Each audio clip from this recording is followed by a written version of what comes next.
നമ്മളിപ്പോൾ ഒരു സൈറ്റിൽ ട്രാൻസ്ഫോമറിൻ്റെ ഫാൾട്ട് ഇൻസ്പെക്ട് ചെയ്യുന്ന ഒരു വീഡിയോ ആണ് കാണുന്നത്. ഇതാണ് ട്രാൻസ്ഫോമറിൻ്റെ നെയിം പ്ലേറ്റ്. അപ്പോൾ അത് ശ്രദ്ധിച്ച് കഴിഞ്ഞാൽ അറിയാം 630 kV ട്രാൻസ്ഫോമറാണ്. അപ്പോൾ അതിൻ്റെ അകത്ത് ഒരു ഫാൾട്ട് സംഭവിച്ചിരിക്കുകയാണ്. കുറച്ച് പഴയ ട്രാൻസ്ഫോമറാണ്. അപ്പോൾ അതെന്താണെന്ന് നമ്മളിങ്ങനെ ചെക്ക് ചെയ്യുകയാണ്. അപ്പോൾ ആദ്യം തന്നെ അതിനായിട്ട് നമ്മൾ HT സൈഡിലുള്ള കേബിളെല്ലാം ഇങ്ങനെ നമ്മൾ ഊരിയിട്ടിട്ടുണ്ട്.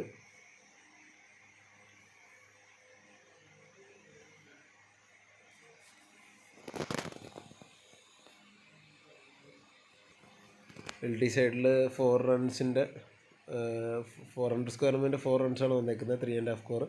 അപ്പോൾ അതും നമ്മൾ വിടിയിപ്പിച്ചിട്ടുണ്ട്. ന്യൂട്രൽ ലിങ്കും നമ്മൾ വിടിയിപ്പിച്ചിട്ടുണ്ട്. നമ്മളിപ്പോൾ അതിൻ്റെ മെഗർ ജസ്റ്റ് ഒന്ന് റെഡിയാക്കി വയ്ക്കുകയാണ്. ഓണാക്കി 500 വോൾട്ട് 1000 വോൾട്ട് 2500 അതായത് 1000 വോൾട്ടുള്ള ഇതിൽ നമുക്ക് ടെസ്റ്റ് ചെയ്യുമ്പോഴാണ് മെഗർ ജസ്റ്റ് ഒന്ന് ചെക്ക് ചെയ്തിട്ടാണ് നമ്മളെന്നിട്ട് അതിൻ്റെ മെഗർ ചെക്ക് ചെയ്യാൻ തുടങ്ങി. അപ്പോൾ ഓരോ കേബിൾസിലും കണക്ട് ചെയ്ത് കേബിളിൻ്റെ phase to phase, phase to neutral, phase to earth. ഇപ്പോൾ ഫേസ് ടു എർത്താണ് നമ്മൾ ചെയ്തുകൊണ്ടിരിക്കുന്നത്. ഇപ്പോൾ ഒരു കേബിളിൻ്റെ റെഡും ബോഡിയും നമ്മൾ ടച്ച് ചെയ്തിട്ട് ചെയ്യുന്നു. ഇപ്പോൾ അതിൻ്റെ അടുത്ത കോർണർ യെല്ലോ കോർണർ ടച്ച് ചെയ്യുന്നു, അവിടുത്തെ നോക്കുന്നു.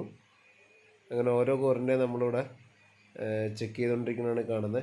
അപ്പോൾ 500 വോൾട്ട് വെച്ചാണ് ചെക്ക് ചെയ്യുന്നത്. നമ്മളിതിപ്പോൾ LT സൈഡാണ് ചെക്ക് ചെയ്യുന്നത്. 500 വോൾട്ട് സെറ്റ് ചെയ്തിട്ടാണ് ചെക്ക് ചെയ്യുന്നത്. അപ്പോൾ നമ്മളതിൽ റീഡിങ് ഇപ്പോൾ ഇതൊരു 10-30 വർഷം പഴക്കമുള്ള ട്രാൻസ്ഫോമറാണ്. അപ്പോൾ ഒരു 50-ൻ്റെ അടുത്തെങ്കിലും കിട്ടുമോ എന്നുള്ളൊരു ലക്ഷ്യത്തോടെയാണ് നമ്മൾ ചെയ്യുന്നത്. 50 മെഗാ ഓംസ്. അപ്പോൾ അത് നമുക്ക് കിട്ടുന്നുണ്ട്. ആ റേഞ്ച് തന്നെ വരാൻ നമ്മൾ നോക്കുന്നു. അപ്പോൾ അതിൻ്റെ അകത്ത് 563 വോൾട്ടേജ് എഴുതിക്കണം കാണാം. അത് കുറയുള്ള എന്നുള്ളൊരു പാർട്ടും കൂടി നമ്മൾ എപ്പോഴും ക്രോസ് ചെക്ക് ചെയ്തുകൊണ്ടിരിക്കുന്നു. അങ്ങനെ അടുത്ത് ഓരോ ഫേസിലും വയ്ക്കുന്നു. ഇപ്പോൾ ബ്ലൂ ഫേസിലും അതേപോലെ കൊണ്ട് വയ്ക്കുന്നു. അപ്പോൾ ഇപ്പം നമ്മൾ നോക്കിക്കൊണ്ടിരിക്കുന്നത് ഫേസും ന്യൂട്രലും തമ്മിലുള്ളതാണ്. ഇപ്പോൾ നമ്മുടെ ആ റെഡ് ബട്ടൺ കത്തിയിരിക്കുന്ന ടൈമിൽ അത് ഓൺ കണ്ടീഷനിലാണ്. അപ്പോൾ അവിടെ മെഗർ ചെക്കിങ് നടന്നുകൊണ്ടിരിക്കുക എന്നുള്ളതാണ്. അപ്പോൾ നമുക്ക് 41, 42 എന്ന് പറഞ്ഞാൽ അങ്ങനെ പതുക്കെ കയറി വരുന്നുണ്ട് മെഗാ ഓംസ്. അപ്പോൾ അവിടെ അത്യാവശ്യം വാല്യൂ 50-ൻ്റെ അടുത്ത് കിട്ടുന്നുണ്ട്. തിരക്കേടില്ലാത്ത വാല്യൂ എന്ന് പറയാം.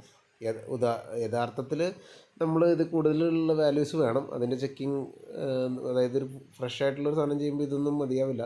ഇത് ഇത്രയും വർഷം പഴക്കമായുള്ളതുകൊണ്ടാണ് നമ്മൾ പറയുന്നത്. ഇത് ഒരു ഫേസ് ന്യൂട്രൽ നമ്മൾ ചെക്ക് ചെയ്യുന്നത് കാണാം.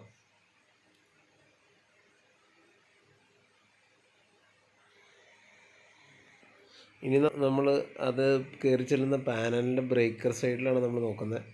അപ്പോൾ അവിടെ ഇപ്പോൾ ബ്രേക്കറിൻ്റെ എൻഡിലെ മെഗർ ചെയ്ത് നോക്കുകയാണ്. എന്തെങ്കിലും ഫാൾട്ട് കൊണ്ട് അതിനെന്തെങ്കിലും ഡാമേജ് ഉണ്ടായിട്ടുണ്ടോ എന്നറിയാൻ വേണ്ടി സെയിം ഇതേ മെഗറിങ് പ്രൊസീജിയർ നോക്കുന്നുണ്ട്. ഇപ്പോൾ ഫേസും ന്യൂട്രലും തമ്മിൽ നോക്കുന്നുണ്ട്. ഇപ്പോൾ വാല്യൂസ് കറക്റ്റ് കിട്ടിയാലാണ് നമ്മൾ അടുത്ത നടപടികളിലേക്ക് തുടങ്ങുന്നു. അപ്പോൾ അങ്ങനെ ഓരോ പാർട്ടായിട്ട് നോക്കുന്നുണ്ട്. ഇപ്പോൾ നമുക്ക് കുറച്ച് ഭയങ്കര ചെറിയ വാല്യൂ കിട്ടുന്നത്, വിച്ച് മീൻസ് എന്തോ ബ്രേക്കറിന് എന്തോ പ്രശ്നമുണ്ടെന്നുള്ളത് മനസ്സിലാക്കാം. 1.2 മെഗാ ഓംസിലാണ് വരുന്നത്. അപ്പോൾ എന്നാലും വാല്യൂ മതിയാകില്ല. അപ്പോൾ അതുകൊണ്ട് അതിനെന്തോ പ്രശ്നമുണ്ടെന്ന് തന്നെ നമുക്ക് മനസ്സിലാക്കേണ്ടിയിരിക്കുന്നു. അപ്പോൾ അങ്ങനെ ഓരോന്നിൻ്റെ നമ്മളിങ്ങനെ ചെക്ക് ചെയ്ത് പോകുന്നുണ്ട്. 4.4 മൂന്നാമത്തെ ഫേസിൻ്റെ ചെക്ക് ചെയ്തപ്പോൾ 4.4 മെഗാ ഓംസ് എന്നൊക്കെ പറഞ്ഞാൽ കിട്ടുന്നത്. ഫേസും ന്യൂട്രലും തമ്മിലുള്ള ചെക്കിങ്ങാണ് നമ്മൾ നടത്തിക്കൊണ്ടിരിക്കുന്നത്. ഈ ഒരു പാനലിൻ്റെ ബാക്ക് സൈഡാണ് നമ്മളിപ്പോൾ കണ്ടത്. പഴയ കാലത്തെ AC ബി. അപ്പോൾ ഇതിൽ 4 runs 3.5 400 കയറി വരുന്നു എന്ന് എഴുതിയിട്ടുണ്ട്. പഴയ മോഡൽ ACB ആണ്. ഒരു പുതിയ ട്രാൻസ്ഫോമർ ആണെങ്കിൽ നമുക്ക് വേണ്ടിയിരുന്നത് ഇങ്ങനെയായിരുന്നു. HT സൈഡിൽ 5 kV മെഗർ വെച്ച് നമ്മൾ മെഗർ ചെയ്യണം. നമുക്ക് 300 മെഗാ ഓംസിൻ്റെ മുകളിലെങ്കിലും കിട്ടണം. LT സൈഡിലാണെങ്കിൽ നമ്മൾ 1000 വെച്ച് മെഗർ ചെയ്യണം. നമുക്ക് 100 മെഗാ ഓംസ് വെച്ച് കിട്ടണം. HT side LT side megger ചെയ്യണം. അപ്പോൾ ആ ടൈമിൽ നമ്മൾ 300 മെഗാ ഓംസിനെങ്കിലും കിട്ടണം. അപ്പോൾ ഈ 3 സാധനമാണ് ഇത് ശരിക്കും ചെയ്യേണ്ടിയിരുന്നത്. നമ്മളൊരു പുതിയ ട്രാൻസ്ഫോമർ വെച്ചിരുന്നത്. പക്ഷേ ഈ പഴയതായതുകൊണ്ട് തന്നെ നമുക്ക് ഇത്രയ്ക്കും മെഗർ വാല്യൂസ് നമുക്ക് അവകാശപ്പെടാൻ പറ്റില്ല. കാരണം പഴയതെന്ന് ഇൻ ദ സെൻസ് അത് ഭയങ്കര പഴയതാണ്. ഒരു 3 പതിറ്റാണ്ട് പഴയതെന്നൊക്കെ പറയുമ്പോൾ അതിൽ ഇത്രയും നാളെ നിൽക്കുന്ന ഇത്രയും കപ്പാസിറ്റിയിൽ ഓടുന്നതും തന്നെ വലിയൊരു സംഭവം തന്നെയാണ്. നല്ലൊരു മാനുഫാക്ചറിങ് ഗുണമേന്മ ഉള്ളതുകൊണ്ട് തന്നെ ആയിരിക്കും അത്ര ഓടിയത് തന്നെ. അപ്പോൾ പിന്നെ ഫാൾട്ട് പല വഴിക്ക് സംഭവിക്കും. അപ്പോൾ അതിൻ്റെ ഓയിൽ ഇത് ബ്രേക്കായിട്ട് അത് ഓയിൽ പൊട്ടിത്തെറിച്ച് വരുമായിരുന്നു ചെയ്തിരുന്നത് അതിൻ്റെ ബോഡി കൂടെ. സോ അപ്പോൾ നമുക്ക് ഇങ്ങനെയൊക്കെയാണ് അതിൻ്റെ ഒരു ചെക്കിങ് നടക്കണത് എന്ന് കാണിക്കാൻ വേണ്ടിയാണ്. പുതിയ പിള്ളേർക്കൊക്കെ ഇത് അവർക്ക് ചിലപ്പോൾ ചില സൈറ്റുകളിൽ മെയിൻ്റെനൻസിൻ്റെ ഭാഗമായിട്ടൊക്കെ ചെയ്യേണ്ടി വരും. അപ്പോൾ ആ ഒരു ഇതിന് ഉപകാരപ്പെടുമെന്ന് വിചാരിക്കുന്നു. ഇതാണ് ഒരു മെഗർ റിപ്പോർട്ടിൻ്റെ ഒരു ഉദാഹരണമാണ് കാണിക്കുന്നത്. അപ്പോൾ അതിൻ്റെ അകത്ത് പലതരം പാനൽസ് ഉണ്ട്. അപ്പോൾ പാനൽ ടു പാനൽ എഴുതിയേക്കുന്ന കേബിളിൻ്റെ മെഗർ റിപ്പോർട്ടാണ് ഈ കാണുന്നത്. അപ്പോൾ റെഡും യെല്ലോവും തമ്മിൽ ഇപ്പോൾ നമ്മൾ കണ്ടില്ലേ, റെഡും യെല്ലോ, റെഡും ബ്ലൂവും റെഡും ന്യൂട്രലും തമ്മിൽ നോക്കി, റെഡ് എർത്തും തമ്മിൽ നോക്കി, ബ്ലൂവും യെല്ലോവും, ബ്ലൂവും ന്യൂട്രലും, ബ്ലൂ എർത്തും തമ്മിൽ നോക്കി, യെല്ലോവും ന്യൂട്രലും, യെല്ലോ എർത്തും ന്യൂട്രൽ എർത്തും, അങ്ങനെ നമുക്ക് കുറേ റീഡിങ്സ് ഇതിൻ്റെ അകത്ത് എടുക്കാനുണ്ട്. അതായത് ഏകദേശം നമുക്ക് 10 റീഡിങ്സോളം എടുക്കാൻ ഉണ്ടായിരുന്നു ഇതിൻ്റെ അകത്ത്. ഒരു കേബിളിൻ്റെ കാര്യമാണ് പറയുന്നത്. അപ്പോൾ അങ്ങനെ 400 ഉണ്ടെങ്കിൽ ആ 4 കേബിളിൻ്റെ അതേപോലെ തന്നെ നമ്മൾ എടുക്കണം.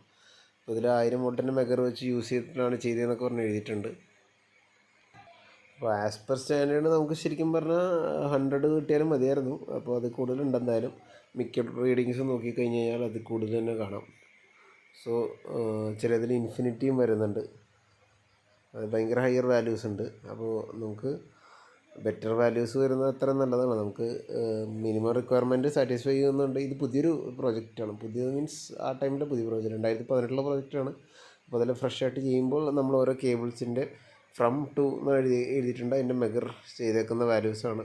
അപ്പോൾ നമുക്കത് ആ കേബിളിന് ഡാമേജ് ഇല്ല എന്ന് ഉറപ്പ് വരുത്താം. അവിടെ ഇൻസുലേഷൻ ഫെയിലിയേഴ്സ് ഇല്ല എന്നുള്ളത് ഉറപ്പ് വരുത്താൻ വേണ്ടിയാണ് ഇത് യൂസ് ചെയ്തേക്കുന്നത്.